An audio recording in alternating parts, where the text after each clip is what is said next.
Hello my dear student, how are you? I hope के सब अच्छे होंगे। तो बच्चों स्टार्ट करते हैं क्लास 5th नैतिक शिक्षा का चैप्टर नंबर 9। हमारे चैप्टर का नाम है बच्चों सच्चा बालक। स्टार्ट करते हैं बच्चों, ध्यान से सुनेंगे सभी। बच्चों, सत्य बोलना एक नैतिक गुण है। सत्य की सदैव विजय होती है। सत्य बोलने वाले व्यक्ति के जीवन में कितनी ही कठिनाइयाँ क्यों न आए, किंतु अंत में विजय उसी की होती है। मतलब सच बोलने वाले की हमेशा विजय होती है, चाहे कितनी भी उसके जीवन में कठिनाइयाँ क्यों न आए। सत्य बोलने वाले व्यक्ति का समाज में सभी सम्मान करते हैं। सत्य के प्रभाव से कभी कभी दुष्ट व्यक्ति भी अपनी दुष्टता छोड़ देता है।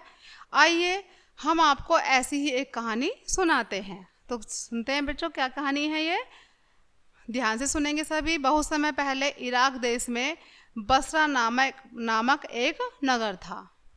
इराक देश में क्या था बच्चों? बसरा नामक एक नगर था। उस नगर में एक बालक अपनी माँ के साथ रहता था। बचपन में ही उसके पिता की मृत्यु हो गई थी। उसका पालन पोषण माँ ने बड़े प्यार से किया था। जब बालक कुछ बड़ा हुआ तो उसने पढ़ाई के लिए बगदाद जाने का निश्चय किया। उस समय लोग काफिले बनाकर यात्रा किया करते थे, मतलब एक साथ इकट्ठे होकर यात्रा क्या करते थे। बालक की माँ ने उसे व्यापारियों के एक काफिले के साथ बगदाद जाने की आज्ञा दे दी। बालक की माँ ने उसके कोट के अंदर बहुत सावधानी से 4 असरफियाँ सिल दी।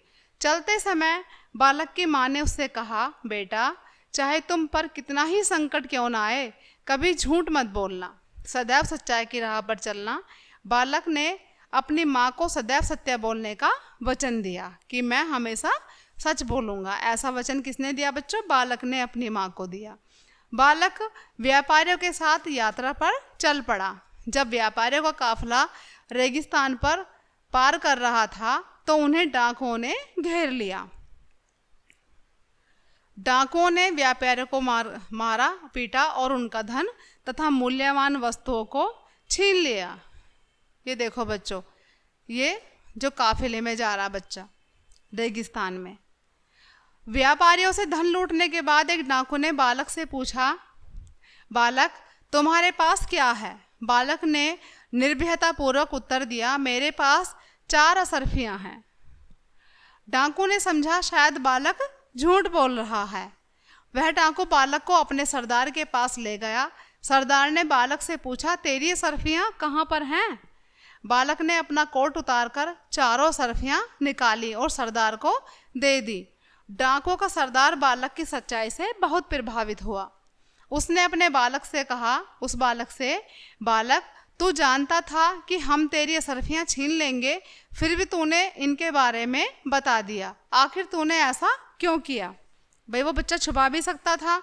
बालक ने पुनः निर्भयतापूर्वक उत्तर दिया, श्रीमान, यात्रा पर चलते समय मैंने अपनी माँ को सदैव सत्य बोलने का वचन दिया था। फिर मैं इस असरफियों को बचाने के लिए झूठ कैसे बोल सकता था? बालक की सच्चाई से डाकुओं का सरदार बहुत प्रभावित हुआ। उसने व्यापारियों से लूटा हुआ सारा धन और मूल्यवान वस्तुएं वापस कर दी थी।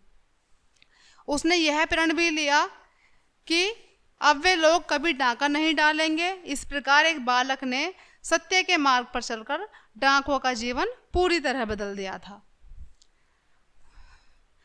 तो बच्चों, ये थी आज की हमारी इतनी प्यारी सी स्टोरी। क्या शिक्षा मिलती है हमें इससे? इससे हमें शिक्षा मिलती है कि सत्यता के मार्ग पर चलने वाले व्यक्ति को कभी किसी प्रकार का भय नहीं होता। जो सत्य के मार्ग पर चलते हैं वो कभी नहीं डरते। सत्यता का पालन मनुष्य को सम्मान तथा आदर प्रदान करता है। जो सच बोलते हैं उनका हमेशा आदर सत्कार होता है। ठीक है बच्चों, तो ये थी आज की हमारी प्यारी सी स्टोरी। मिलते हैं नेक्स्ट चैप्टर में ऐसी ही स्टोरी के साथ। तब तक के लिए बाय बाय।